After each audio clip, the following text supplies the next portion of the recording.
até o verso 4.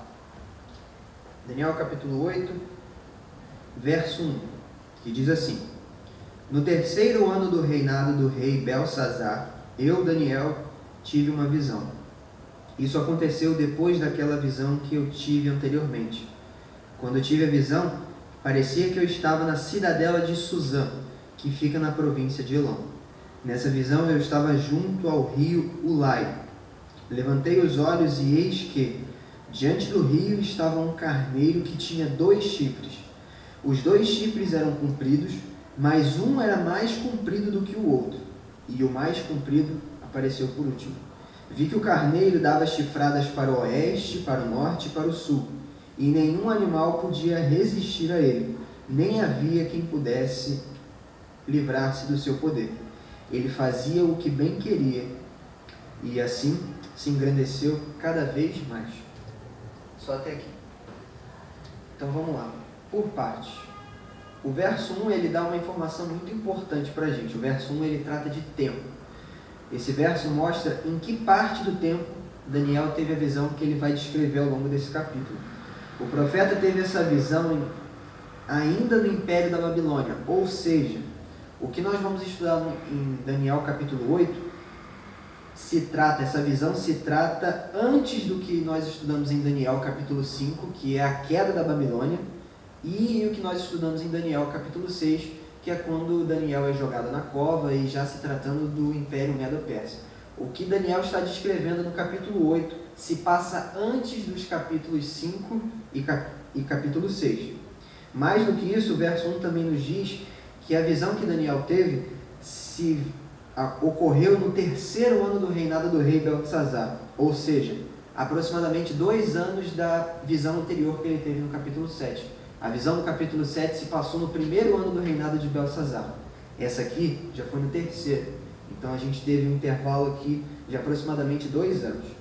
Já no verso 2, 2 coisas nos são apresentadas. A primeira é como se deu essa visão que ele vai descrever. Daniel, irmãos, ele não foi fisicamente transportado para a cidadela de Suzã para que então visse os acontecimentos que Deus estava desejando revelar para ele. Não foi isso que aconteceu. Na verdade, Daniel foi transportado em espírito para a cidadela de Suzã, para que então visse aquilo que Deus o queria revelar.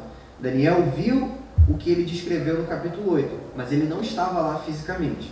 A segunda coisa que nós vemos no verso 2 é o cenário da visão. O que tem em volta de Daniel, digamos assim. Daniel ele se viu na cidadela de Suzã, que foi construída sobre o canal do rio Ulai.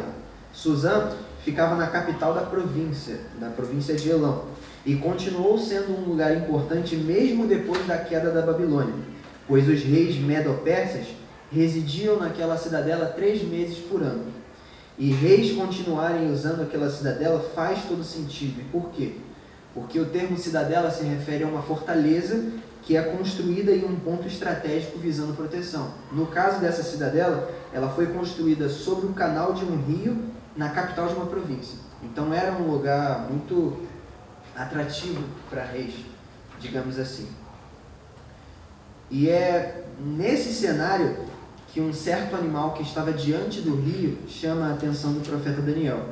O profeta levanta os olhos e ele vê um carneiro. E para aqueles que estiverem perdidos, o carneiro é o macho das ovelhas. E por que eu digo isso? Porque quando eu li carneiro, eu fiquei perdido também. Não sabia exatamente o que era. O carneiro é o macho das ovelhas. E esse carneiro, ele possuía 2 chifres, sendo que um desses chifres era maior do que o outro. Esse animal dava chifradas para 3 direções diferentes. Ele dava chifrada para o norte, para o sul e para o oeste. E Daniel diz que nenhum animal poderia resistir a ele, nenhum animal resistia a ele nas ações dele.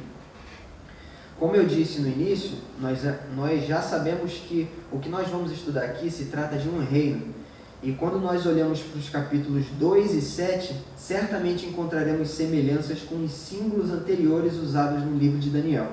Por exemplo, em Daniel capítulo 2, o segundo reino simbolizado na estátua vista por Nabucodonosor era um reino simbolizado por 2 braços de prata ligados pelo peitoral. Então, em Daniel 2, nós temos um reino simbolizado por 2 braços de prata, E em Daniel, capítulo 8, aqui que estamos estudando, nós temos um reino simbolizado por um carneiro com 2 chifres. Então aqui já temos essa semelhança aqui na simbologia. Em Daniel, capítulo 7, o segundo animal visto pelo profeta Daniel era um urso que se levantava sobre um dos seus lados. Então em Daniel 7 nós temos um reino simbolizado por um urso que se levanta sobre um dos seus lados. E aqui em Daniel 8 nós temos um carneiro com um dos chifres maior do que o outro. Já temos essa segunda semelhança de desequilíbrio entre as partes nesses 2 símbolos. E não apenas isso, mas o urso de Daniel 7, ele carregava na sua boca 3 costelas. Costelas essas que representavam suas vítimas, seus oponentes anteriores que haviam sido derrotados. E o carneiro de Daniel 8, que estamos estudando hoje, ele dá chifradas para 3 direções diferentes: norte, sul e oeste. Com essas observações, nós poderíamos ficar inclinados a concluir que o carneiro descrito nesses versos, nos versos 3 e 4, ele simboliza o mesmo império entre os demais reinos mostrados em Daniel 7 e em Daniel 2. E é totalmente seguro nós concluirmos isso, por quê? Pois no verso 20 desse capítulo, o anjo Gabriel, obedecendo a uma ordem de Deus, ele diz assim para Daniel: aquele carneiro com 2 chifres que você viu são os reis da Média e da Pérsia. O reino dos braços e peitoral de prata, visto por Nabucodonosor em Daniel capítulo 2, e o reino do urso, visto por Daniel no capítulo 7, correspondem ao mesmo império, o império Medo-Persa, o império que nós estudamos em Daniel capítulo 6, quando falamos do rei Dário. Porém, esse símbolo que nós estamos vendo aqui, o símbolo do carneiro, que se refere a esse império, ele é o símbolo mais detalhado que nós temos até agora a respeito desse império. Foi por isso que eu disse no início que nós vamos ver aquilo que já vimos, só que de forma mais detalhada, com mais detalhes. E 3 coisas merecem a nossa atenção quando nós olhamos para esse carneiro que Daniel descreve. A primeira coisa é a aparência desse carneiro. O carneiro ele possuía 2 chifres, sendo um desses chifres maior do que o outro. Mas o que isso significa? Os dois chifres representavam reis, conforme o verso 20 que nós lemos. Logo, podemos facilmente concluir que esses reis não possuíam um poder equilibrado, porque chifre na Bíblia constantemente se refere a isso, a poder, a força. Mas um era superior ao outro. Essa era a relação entre esses 2 reis. Um era mais poderoso do que o outro. Em Daniel 6, eu cheguei a falar isso com vocês. O Império Persa foi o império que incorporou o dos Medos. O Império Persa foi o império que subjugou o Império dos Medos. O rei Medo, nós já estudamos em Daniel capítulo 6, que é o rei Dário. E o rei persa é o rei tão conhecido da Bíblia, o rei Ciro. Ciro foi o rei que permitiu que o povo de Deus retornasse para a sua terra com o objetivo de reconstruir o templo em Jerusalém. E nós temos referências a Ciro em Neemias e em Esdras e também no livro de Isaías. No templo de Daniel, o chifre maior representava o rei Ciro, o persa, e o chifre menor representava o rei Dário, o Medo, que nós estudamos em Daniel capítulo 6. A segunda coisa que merece a nossa atenção, quando nós olhamos para esse carneiro que Daniel descreve, é o comportamento dele. Quais são as ações desse carneiro? E elas são as seguintes: o carneiro ele dava chifradas para 3 direções diferentes, como eu falei, norte, sul e oeste. O chifrar de um carneiro é uma atitude agressiva. Se um carneiro simboliza aqui um reino, 2 reis, então podemos concluir que as chifradas desse carneiro tratam de atitudes agressivas desse reino, ou seja, se trata de guerra. Com a vantagem histórica, podemos entender melhor como se deram essas atitudes agressivas desse reino. A união dos medos e dos persas em um só império criou um exército poderoso que conquistou diversos territórios para o oeste, onde ele subjugou a Síria, a Ásia Menor e a Babilônia, ao norte, a Armênia, e ao sul, subjugando a Etiópia e o Egito. E aqui estão os alvos das chifradas do carneiro e as vítimas, as costelas, que estavam na boca do urso em Daniel capítulo 7. A terceira coisa que merece a nossa atenção, quando nós olhamos a descrição de Daniel, é a intensidade do poder desse carneiro. Daniel ele tenta nos mostrar isso dizendo 3 coisas. Ele diz o seguinte: Nenhum animal poderia resistir ao carneiro. Mas o que isso quer dizer? Irmãos, se o carneiro aqui descrito simboliza um reino, os animais que rivalizavam com ele também representavam reinos. Aqui Deus está mostrando a Daniel que nesse ponto da história não havia nação que fosse páreo ao Império Medo-Persa. Ninguém poderia resistir ao seu poder. Essa é a primeira coisa que Daniel fala. A segunda é que não havia quem pudesse se livrar do seu poder.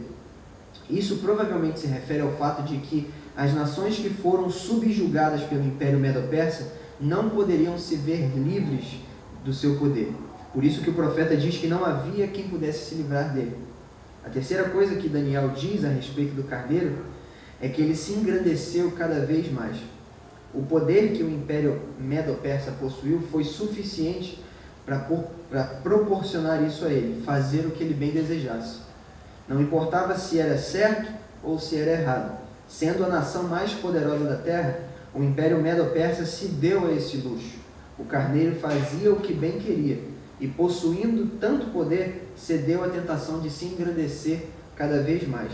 E nesse ponto da visão aqui, o final do verso 4, fica difícil dizer exatamente que rei desse reino se engrandeceu a esse ponto, teve essa atitude. Já que do verso 4, que trata das ações do império, até o verso 5, que trata da ascensão de outro império, existe um intervalo de mais ou menos 200 anos. Então não dá para dizer exatamente se foi Dário, se foi Ciro, ou se foi outros reis que vieram depois deles. Mas o que nós podemos concluir aqui